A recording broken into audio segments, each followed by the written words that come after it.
What up? It's your boy T-Bird on Reaction. Today is Film Friday. Now for the main course of Film Friday, which is the kill count for Freaky. So, I this is going to probably be like the last I do of the newer stuff. I know next one that really just came out is the reboot of Wrong Turn, but I want to finish the other ones before I hop on Wrong Turn the reboot. But I think I heard about this on my thinking on Amazon Prime. It started. I know it's Vince Vaughn and everything. Before I go further, some might come on like, why just react to the movies instead of watching uh watching idiot talk about the movies? All right, first thing first, James A. Sinise is not an idiot. That is very disrespectful. Second, he knows his shit. He's quite entertaining to watch. Third of all, like not one, I don't have time to watch all his movie. Two, if I can't react to a movie on react to watch a movie on video in the first place because that's then YouTube be on my ass. One, that's another thing. And another thing is, folks love my reaction to the kill count, so this is for them as well too. And I don't want to be that guy because I know everybody knows I'm a very nice person and a good guy and everything, but if you don't like you don't like reaction vids to kill console like that, then don't watch. That's all I'm gonna say, because like, I don't need the negativity when it comes to my reaction videos. All right, that's just something about it's just something I react to. It's not negative. That's different, but something entertaining for folks. I don't need that kind of negativity. I mean, just watch, give me thumb down. I mean, unfortunately, I mean, it happens for everything. All right, not, but you can't please everybody. But don't ruin the rest by saying asshole comments like negative comments like that under my kill counts. And the folks I dealt with folks like getting on me for reacting kill counts because they call it stealing content, but to still give me a backhand compliment, judge, backhand bullshit backhand about it though. Still not cool. But anyway, that's beside the point. To all the folks who enjoy my kill counts, I really always appreciate though. In fact, I got folks to break my neck who begs for me to do reaction to this kill count, that count. That's the whole thing about it. And after this, I want to return to stuff I had planned to do before. These new stuff came so good. Unless another good kill count come out. That's what's the part thing about kill counts. They're so good. The movies itself, they pick it so good. James, that's why James H. Denise is not an idiot. That's all I'm gonna say. Anyway, let's get to freaky kill count. Let's get it. Welcome to the Kill Count, where we tally up the victims in all our favorite horror movies. I'm James H. Anise, and today we're looking at Freaky, released in 2020, but which only came out on Blu-ray last week. I promise this was the fastest I could make this video. Freaky is the latest film from Christopher Landon, the writer of 4 Paranormal Activity sequels, and more recently, the director of both Happy Death Day films. Happy Death Day was praised for its fun horror. I definitely gotta do a kill count reaction to both the Happy Death Days. Twist on Groundhog Day, and similarly, Freaky is a horror version of Freaky Friday, or The Hot Chick, since that is also a body swap movie, and one I was wondering what it was all about. I thought it was just being freaks, but hey, that specifically features a high school girl finding herself inside a grown man's body. In Freaky, Landon and co-writer Michael Kennedy successfully emulate the easy entertainment that made Happy Death Day so enjoyable. It's a good time at the movies, thanks to a whole bunch of jokes and committed performances from its 2 lead actors. Kathryn Newton kills it as a Michael Myers-style serial killer, and Vince Vaughn deserves an award for his ability to channel a teenage girl. Freaky may not feel as tight as its spiritual predecessor, and there are some jokes that don't quite land for me, but it's still hilarious throughout, and like Happy Death Day, makes time for emotional scenes between characters that come off as genuine rather than corny. I normally don't enjoy movies that have too much of a pop sensibility to them. I always think of that god-awful montage in the Carrie remake, but it helps that Chris Landon is sincere with his filmmaking. He's not just targeting a key demo or whatever. I only write and make movies that I truly want to see. There's also one area where Freaky kicks Happy Death Day's ass, and that's the kills. I don't think Happy Death Day necessarily suffered from its PG-13 rating, but now that I know how extreme Landon's willing to get with his gore, I hope he stays committed to traveling in the hard R lane. I can't This wait. thing is bloody. So, you know, I gonna be honestly some, did not want so to you're make gonna have a sponsor. hardcore slasher film without the gore. Since I want all of us to Yes. revel in that Here we go. devilish gore, I got a sponsor for today's episode. Now this is not told you every time. Reason why I watch the sponsors, don't skip it, because it's one for them. I will saves me a lot of time of doing a lot of editing, from doing reactions to the explicit versions, just to give y'all good official kill count, which comes as term like, I'm gonna let them know right now. From here on out, though, if there is a explicit version on it, I'm just going to do with the edited version or take a risk. Anyway, So I could leave it all uncut. Manscaped is a great way to keep Manscaped. your body nice and groomed. Or even someone else's if you happen to find yourself swapped somehow. So don't worry if you wake up looking like a 6'5" serial killer. You can still keep things tidy That's right, downstairs Vince is like using the 6'5". Lawnmower 3.0. A cordless trimmer that's waterproof, meaning you can use it in the shower. The Lawnmower comes as part of the Perfect Package 3.0 kit, which also includes the Crop Preserver Ball Deodorant and the Crop Reviver Ball Toner. After all that tidying up, you won't even want to switch bodies back. Get the Perfect Package for 20% off and free shipping by going to manscaped.com/deadmeat. That's 20% off and free shipping to all sorts of places by going to manscaped.com/deadmeat. Body swapping can be fun and all, but my job is body counting, so let's get to the kills. The movie begins 2 days before the big one, with a 2 cold days open before- that firmly I like establishes the- it I as like a the- horror movie. We're talking the rich person graphics. mansion, a group of sloppy idiot kids, and a fire pit recital of a local urban legend, a homecoming killer called the Blissfield Butcher. Naturally, these idiot kids are horny and curious, and one of them comes across Ladola, a fancy-looking dagger kept safe in a display case, though apparently after they used it to open a bag of Cheetos. This house is full of Really? historical artifacts, present and missing, and fragile, expensive bottles of wine that, dude, I just said those were fragile and expensive. Breaking fancy wine bottles, that's a paddling. Or if you're dealing with the Blissfield Butcher, that's a murdering. Oh, sick, and then he breaks the bottle when it's already deep inside the throat? Fuck yeah, dude, that is gross. The Butcher moves on to his Starting next off hot. victim, a girl named Sandra, and crushes her head all to hell with a toilet seat. Just breaks that noggin open like it were a watermelon and he was Potty Humor Gallagher. While their peers were dying, Evan and Ginny were Digging finishing in. a sex scene. Well, Ginny was anyway. Wait, what about me? You're taking too long. It's a vagina, not an all-night drive-through. Guess Evan's gonna die with blue balls then, because the Butcher sticks a broken tennis racket straight through the poor guy's head. My condolences to Mayor Zach Morris. Ginny, the last and that's most Zach Morris' annoying son. idiot teen, is unable to For the save movie, herself from for the Butcher series, as the he reboot. references Friday the 13th, the final chapter. And when he finally catches her and swings her into a sphere he had thrown into the wall, he also mimics Michael Myers and his classic head tilt, most famously done with the killing of Bob in the original Halloween. The Butcher hears some chanting. so hold up. And just in case it miss it, or we'll see again. Just in case it froze a minute ago when he did it. But here we go. As I was saying, Swings Come her into here. a sphere he had thrown into the wall. He also mimics Michael Myers and his classic head tilt, most famously done with the killing of Bob in the original Halloween. The Butcher hears some chanting coming from Ladola, and he disappears with the dagger before Ginny's parents get home to give an OG scream.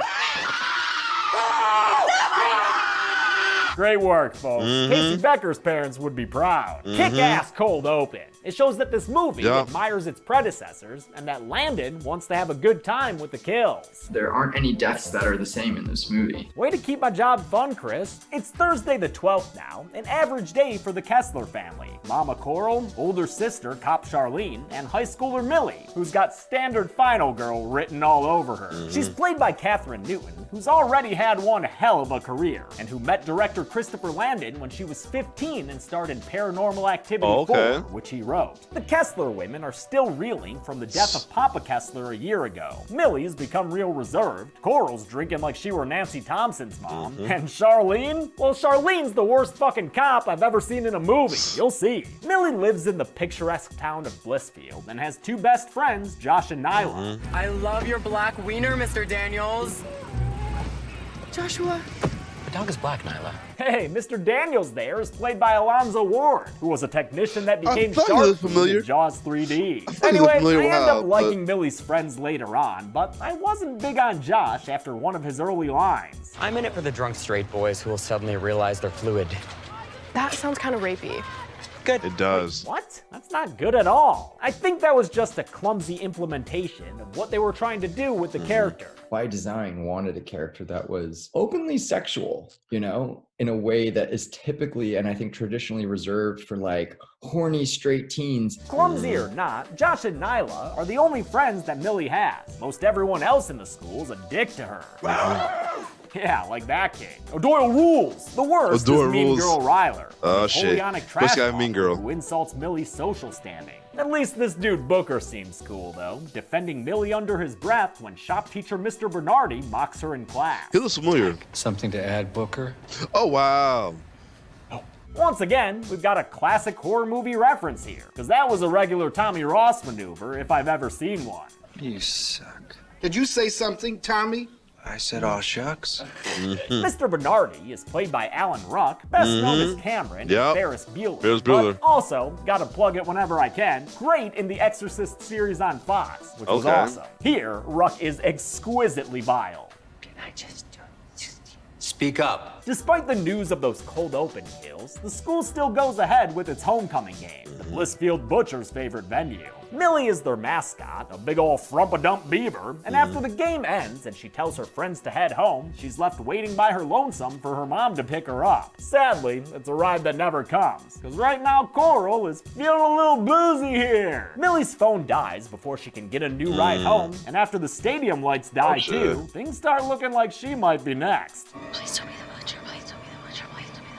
I've got This will be bad Butcher. news for you, Mill. She runs from him, screaming, and despite his less urgent pace, he's able to catch up and tackle her center field. The Butcher becomes unmasked as the moon becomes masked in clouds, and with the power of some, Aztec magic, maybe? The Butcher brings Ladola down into Millie. Some fucky magic gives him a matching wound on his body, and then Charlene shows up to scare him off by firing her gun into the air. Oh, shit. Those bullets have to come down somewhere, Charlene. The Butcher flees, leaving Ladola behind as evidence, police evidence, and Millie is left in a state akin to shock. That is until night falls and flashy editing and Bear McCreary music take us to midnight. Cut to black. When Millie wakes up in the morning, it ain't Millie no mo. It's the Blissfield Butcher who, well, understandably confused at first, quickly comes to accept the situation. Even though shit. this new life ain't half bad. Free food, you know? This remade psycho can't break his old habits. He's like Krabopolis Michael. He just loves killing. In the Butcher's Lair, a mill across town, which the production design team had a ton of fun with. Nice pinhead reference. Wow. Millie wakes up inside the body of the Blissfield Oh, Butcher. shit. Where am I?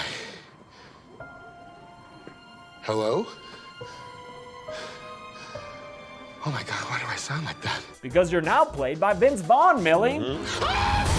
And it's Friday Friday the 13th. 13th. Since the Butcher's Freaky face Friday. is sketched all over local television, Millie quickly finds herself accused as a man of meltdown. A big old man of meltdown. I'm a giant.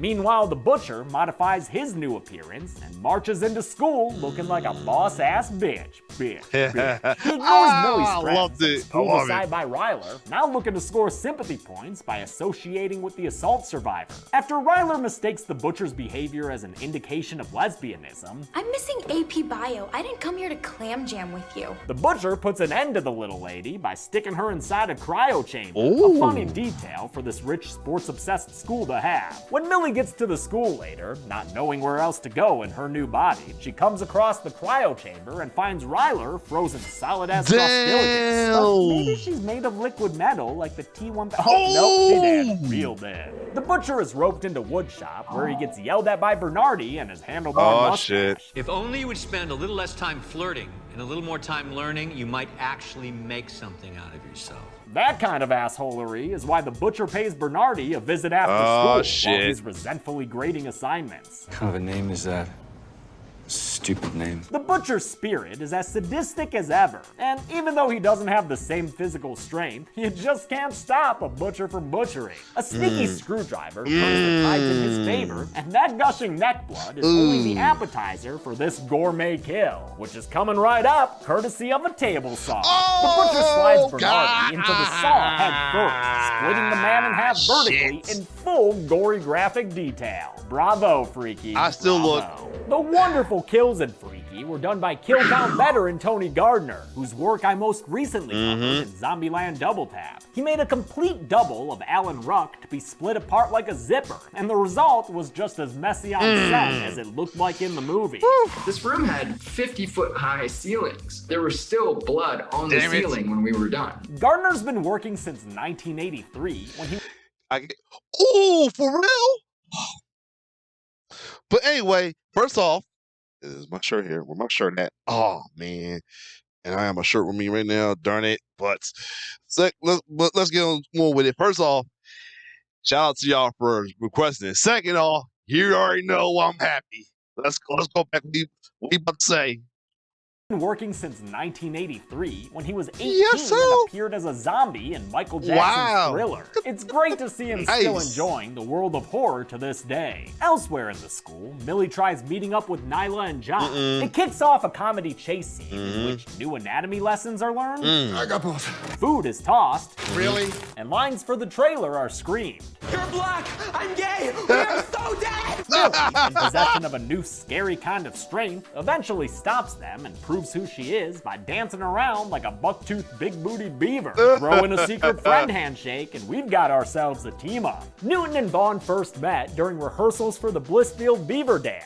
She was a faster study than I was on this one. Catherine got it down a little sooner than I did. The two of them collaborated on both characters they'd be playing, swapping ideas about backstory and physical traits to share, like Millie's thumb biting and hair fidgeting. Seems like they had a good time. And Catherine Newton confirmed that making this movie was a blast when I interviewed her on What's Your Favorite Okay. Scary Movie last year. While thigh-slapping her new plumbing around, Millie catches her friends up on all the plot stuff that happened. Lots of funny jokes here, courtesy of Vince Vaughn, who improvised a bunch of these lines. You guys got to see this. This is like a floppy anteater. As much as I love Vince Vaughn's performance here, I do see the complaint that he's kind of acting like a generic teenage girl rather than Millie specifically, as we saw performed by Catherine Newton earlier in the film. They discover that the dagger she was stabbed with is La Dola, and with the help of a Spanish teacher, learn that it's a +1 magic item with an effect on critical fails. If the sacrifice is not successful, the souls of the two persons are swapped, and the change becomes permanente after 24 hours. That means Millie needs to stab the butcher with La Dola before midnight, or else she'll be stuck in this new body,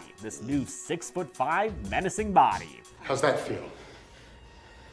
You like being scared? Sure, it might be great for getting revenge against bullies who woof at you, but it's also like 30 years older than what you're used to. At the very least, that means way more waking up to piss us pee at night. off. Trust me on that one. It's gonna be difficult to get a stabbing in before midnight, what with La Dola at the police station and the butcher in a body that lets him avoid any suspicion from law enforcement. When they finally run into each other, What am I wearing? the butcher discovers his new body's strengths and is able to sick the police on Millie and her friends. Their chaotic escape gets them chased by Charlene, so they duck into a shopping mall parking lot and hide amidst the commerce. Nyla and Josh stick Millie in a dressing room as they look for a disguise. And wouldn't you gosh darn know it, this is where Millie's mom Coral works. The two of them get into shit. a conversation that turns pretty personal pretty fast, with Coral bringing up her late husband because it's clearly the only thing she thinks about anymore. I'm sorry, I didn't mean to share all that with you.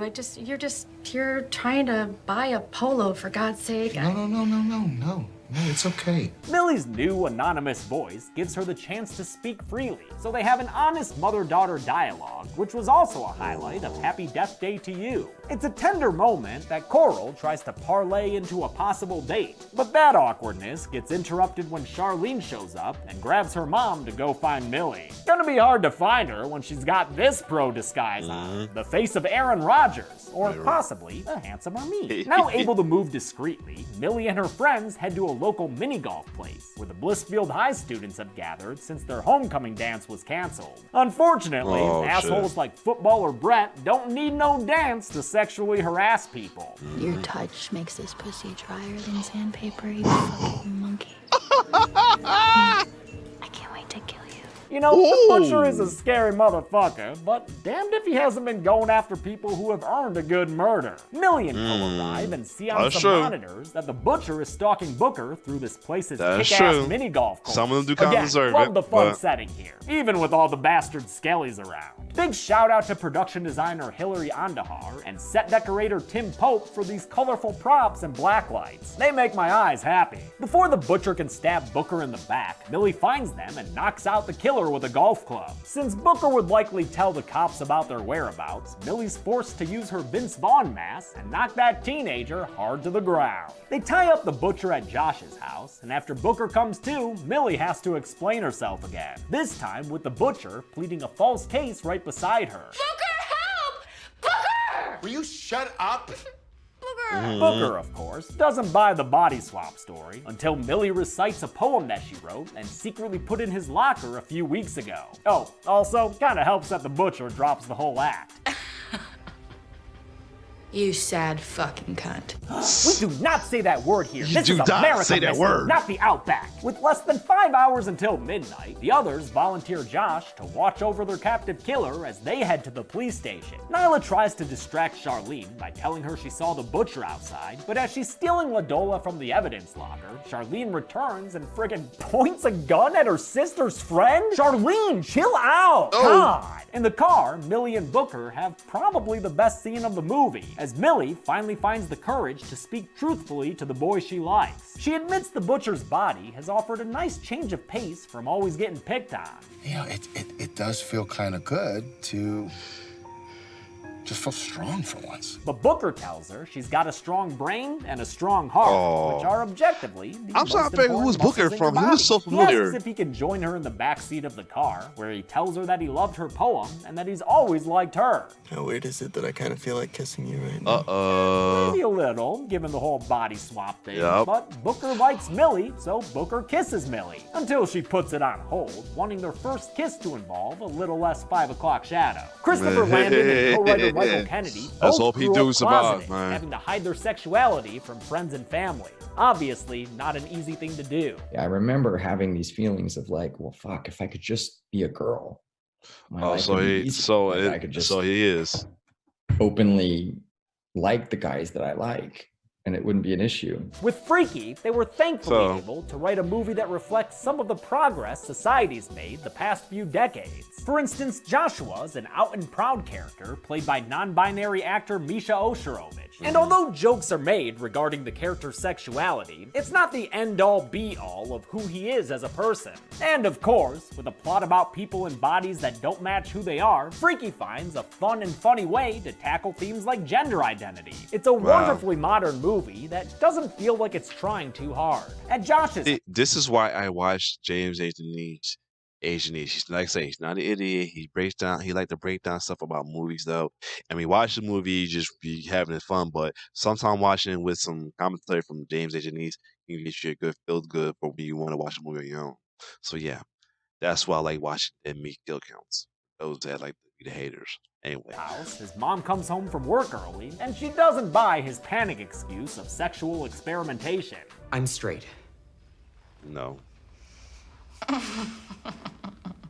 Joshua, you are many things, but straight isn't one of them. The Butcher takes advantage of the confusion and chases after them with a knife, temporarily trapping them with a solid Shining reference. Oh, and they going all in on the reference too. I see you aping that freezer shot. The Butcher goes to the police station, and when Millie sees him arrive, she follows him inside, spurring Charlene to shoot at this unarmed suspect multiple times inside the station. Could we get a body cam on this lady, please? Please. Char then pulls another inept move by sticking her gun right up against Millie's back. And that allows her sister to use the butcher's strength to hoist Charlene into the jail cell. See how she likes it. The butcher steals a cop car, nearly running over Josh after he gets to the station, and the regrouped protagonists follow him to the mill, where someone has set up a crazy bump and dance party, even though this whole thing was suggested by the butcher no more than a few hours ago. Did he hang up all those lights himself and clean up the creepy mannequins? At the party, the butcher runs into Brett, who flexes his alpha in an act of sexual insecurity.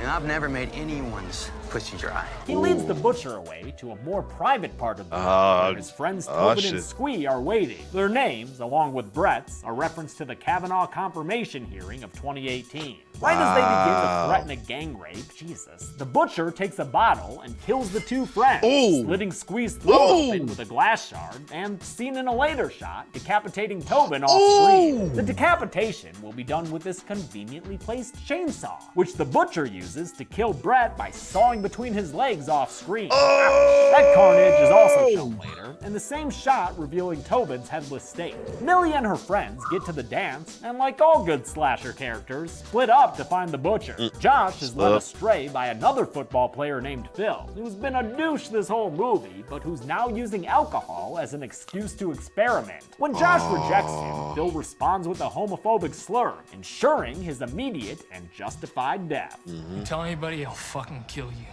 The butcher gets a Phil kill with a hook stab through the eye, which I think might be a gorier reference to when Jason killed Maddie in Friday 7. Yeah, because we still know the fuck she With did. the butcher and Millie face to face once again, it's time for our final showdown. Here we go. I want my body back. Come and get it. It'd be a real shame if some poorly trained cop showed up and interrupted this climactic. Oh, come on, people! Do we have a precinct-wide problem here? The police stop Millie from stabbing the butcher with Ladola, so another chase ensues, during which Millie suffers from the butcher's lack of cardiovascular upkeep. With some serious help, courtesy of Nyla and Josh, they get the butcher to the ground just in the nick of time. Right before midnight strikes, Millie stabs the butcher, and the spell reverses itself the same way it initially took hold, through wild editing and Chucky clouds. Millie quickly proves who she is to her friends right as the cops arrive. Shoot that motherfucker! Come on, the cops don't. Okay, never mind. I guess they do take orders from civilian teenagers. Yo, we need to get the AG up in this bitch. This town's PD is fucked. With the day saved, Millie finally kisses Booker using her own lips. Ladola is taken into evidence once again, but with Blissfield's public service department, might as well toss that thing in a river. I mean, even its EMTs are incompetent. They don't notice that the life monitor's flatline is being caused by a lack of connection. Millie returns home, where she snuggles with her mom and exchanges I love yous with her sister. It's a sweet tucky bedtime, one that could only be ruined if a serial killer happened to find his way into their home. Oh shit. The butcher grabs Millie and isn't fazed when her sister shows up.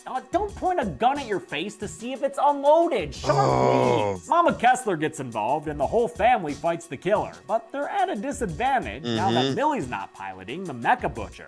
I understand why you feel so weak. Good thing she remembers what his physical weaknesses are. And after the family overpowers him again, Millie ends it all by stabbing the butcher through the back with a broken chair leg. Oh, then she kicks it completely through it. Looks like somebody picked up a thing or two in the butcher's body. And that's the way the movie ends. How many people got killed in bodies they weren't able to swap out of? Let's find out. And I ain't even had to wait to the end of it to give it a clap. Part because I'm glad that that family survived and her friends survived too. And the Bushman too. God, it's the podcast psychopath! Oh, his wife. His Beyonce. All right. I guess we're doing the numbers like this. Okay, Chelsea.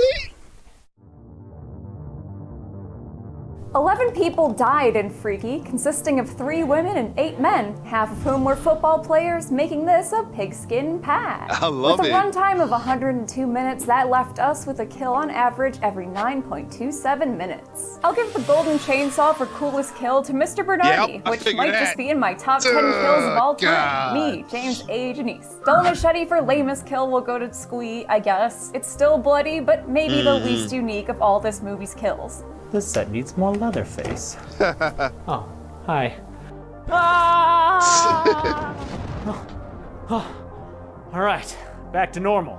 Missed the boobs. And that's it.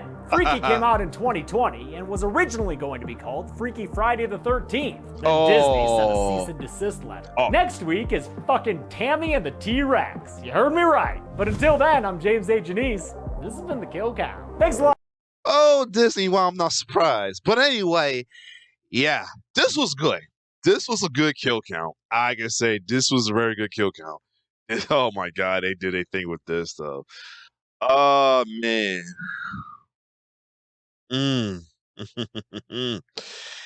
Like, if the gore was gory, nice and gory, the gore and the kills was good. Oh my God. Even the least one that got the Dolman Shave was a pretty good one too. Like you said, it was like a good kill was like the least out compared to the other ones though. And the whole storyline, everything with it, the action, everything about this movie, and its breakdown was great though. So yeah, thank y'all for this. For real, I really appreciate it. Now, so next is going to be whatever I can get to get back unless something newer comes up again. I know the newest stuff came out is Tammy T-Rex and the Wrong Turn reboot. Tammy Rex, I'm just going to hold on hold so I can get back to these other stuff. And Wrong Turn, I'm trying to finish up the Wrong Turn series before I lead up to the Wrong Turn remake as well too. And I know I still got to finish my Leatherface one. And with that, I'm just going to deal with the edit versions of them, or unedited, and not doing the editing. If I got a risk, take a risk, I'll take a risk. But other than that, if y'all enjoy my reaction, like, share, subscribe to my YouTube channel. If you don't, I apologize, but kill counts, dead meat kill counts is what I like to watch, and dead meat kill counts reaction is what folks like to watch from me. So anyway, T-Bird signing off. One love.